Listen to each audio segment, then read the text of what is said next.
Okay, what do we got here?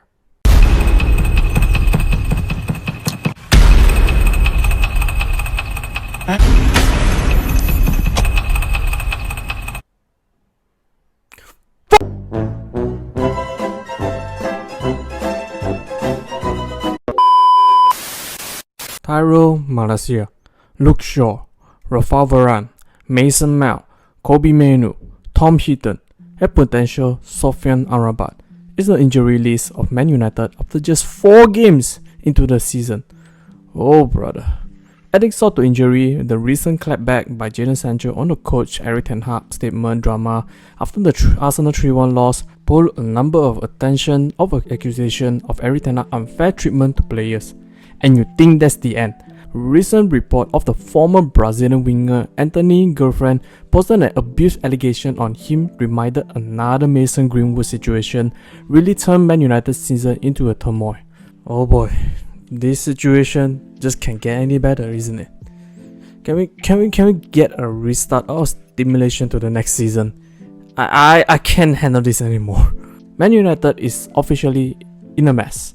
Had been a talking point or laughingstock at this moment, whereby some could say the off-pitch issue had been way better entertainment than Man United's performance on the pitch.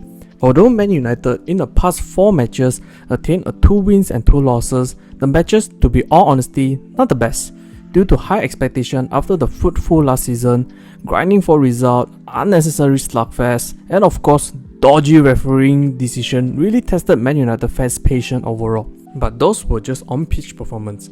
But the off-pitch drama really highlighted or would define the season to come. So in this video, we'll be discussing some of the areas that the club messed up and what can be expected in the following season. Oh man, I'm not going to enjoy this. By the way, in case you didn't know, what is up ladies and gentlemen, I'm Marvin, codename CM. Welcome to the Code United channel once again. If you somehow stumble across this channel and by chance love this kind of content, please like, share and subscribe to this channel as each of your precious subscription will be a massive motivation for me to upload new content. And don't forget to ring the notification bell for every new upload. With that being said, let's get straight into the video. Injury crisis was a thing that would scare most of the team moving forward, as this kind of situation would hinder a team in terms of overall squad depth, playstyle and team chemistry.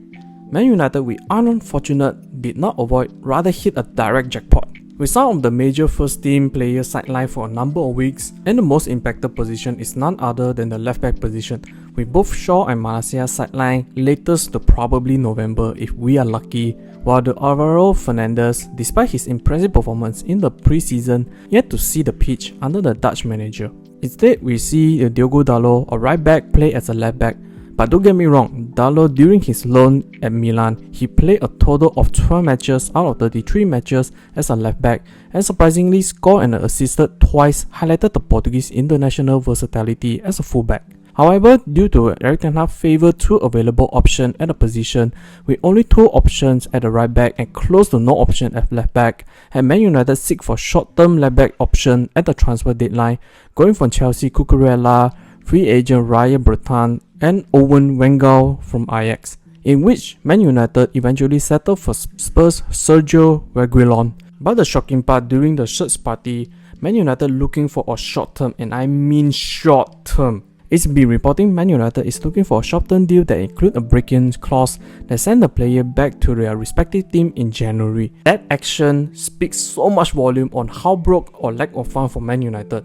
This move is a highly desperate move, but without any significant funds behind, whereby makes the sales of Alex Telles to Saudi made no sensical at all. In fact, Man United actually were much more closer for Cucurella, whom was much better than Reguilon, but the refusal from Chelsea to loan for peanuts made the deal difficult to do. Really gutted by the move, to be honest. While in the other position that brought so much backlash was the centre-back position. During the transfer activities happening, Erik ten Hag has his eye for a replacement due to express for former Man United skipper Harry Maguire to leave the club. And Rafael Varane injury history would hold Man United centre-back position to be very thin. Initially, Kim Min-jae had been the perfect replacement or candidate given his fairly reasonable release clause of close to 50 million only. But Man United were very reluctant to cash in the release clause although the South Korean monster seems very keen to join the Red Devils. Then, Bayern out of nowhere, RKO style, slot in and trigger the release clause, and eventually just a few days settle his signature, and Man United did not wanting to match the price tag. Furthermore, after the missed golden opportunity, Man United made 3 blockbuster signings of Mason Mount, Andre Onana and Rasmus Højlund in July, with the spending of total 165 million, meant that under the FFP regulation, Man United required to offload some players in order to bring in a new one.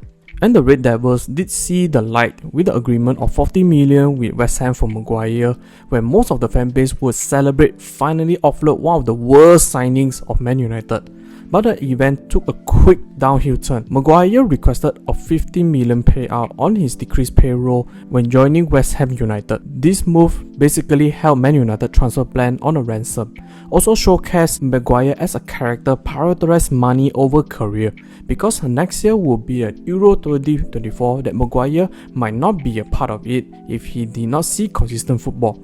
Yet in recent international break, Maguire, whom definitely have a hold of Gareth Southgate, still pick him in the squad. What the hell?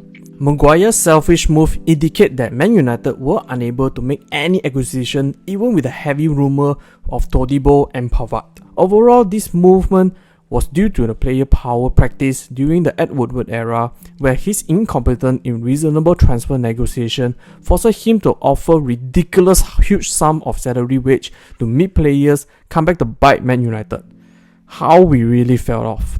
Remaining in the transfer activities, defensive-minded centre midfielder or ball-progressive centre midfielder had been the key target signing for Man United, and the name was no stranger to any Man United fans. That man Sofyan Amrabat, whom, to be fair, should give him flowers and all kinds of stuff.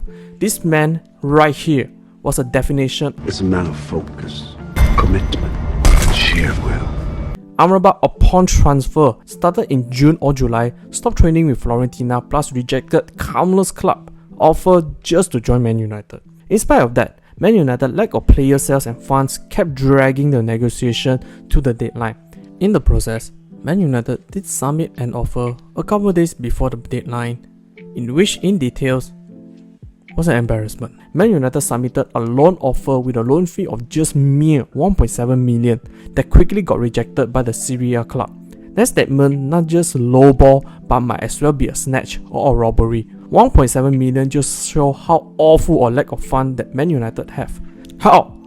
Man United last season got a trophy, top 4 and the FA Cup finalist, and why are we so broke to offer such low to get Amrabat, whom priced quite low in only 25 to 30 million already? Of course, we all know that the lack of fund was because the players unable to be sold, hence the fund depleted very quickly. In the end, Man United eventually settled a loan deal with a payment of 10 million loan fees with the option to buy up to 30 million. This statement really highlighted, I would call Ed Woodward hangover, where those big contracts wages or to fringe player really become an immovable liability that had bite us in our back very hard. Aside from the abysmal transfer and player sales, Man United internally were not short of any drama. The recent Jadon Sancho war of words with Erik ten Hag did bring attention or a comparison of Cristiano Ronaldo last season. The backstory was Erik ten Hag, after the 3-1 defeat, was asked about not bringing Sancho to the match. Erik ten Hag replies after evaluation the winger's performance in training was not up to the required standard, thus resulted the decision not to bring him. But just hours after the comment, Sancho brought into his own hand and clacked back to the manager, claimed he had been scapegoating for a long time. That statement made the tension within the dressing room to sour, and Erik ten Hag, who presented himself as a ruthless disciplinary as he benched informed Rashford in the Wolves game after arriving late in the team meeting, and the head-to-head clash with Cristiano Ronaldo after his explosive interview, and lastly his rejection on a contract extension of club legend David De Gea. Sancho, with his release of statement to expect disciplinary action, and recent report that Man United backed Erik ten Hag and had been evaluating to terminate Sancho's contract after the incident. Lastly, Anthony domestic abuse report. This report is something I try to avoid and its sensitive nature of the case ongoing. To make things short, Anthony's ex-girlfriend Gabriela Cavallin had filed a complaint or abuse report on the Brazilian winger since January and was denied by Anthony. And subsequently, Anthony had been continuously denied of the abuse on Miss Cavallin, yet the allegation did not see any cooldown, and so much it causes uneasiness that Anthony was dropped by the Brazil national team recently. At the same time, the investigation is still ongoing. This outrageous drama had led to a reminder of Mason Greenwood case, therefore was a topic that really hard to digest for all Man United fans. In short, Man United club mess had been a number of combinations going with the financial situation of the club, the Glazers' inability to manage the club, and their greed hampered the sales. Plus, internal player situation did not help and had seems to be a distraction for the on-pitch performance. No doubt, Erik ten Hag had been a miracle maker and the IMF should be recruiting him as the next Ethan Hunt. But right now, it can be said that the mess of a club will drag him down, and sincerely hope Man United to be sold and bring in a new owner ASAP, regardless of either Sir Jim or Qatar. Just force the Glazer out of sight, or else this season will not be a season for us to look forward into. That's the end of the video. What do you guys think? Do you feel the mess can be resolved quickly, or will be a bonfire that burn the whole season down? Comment down below so that we can have a discussion. Hope you all enjoyed this video. I will see you all in the next one.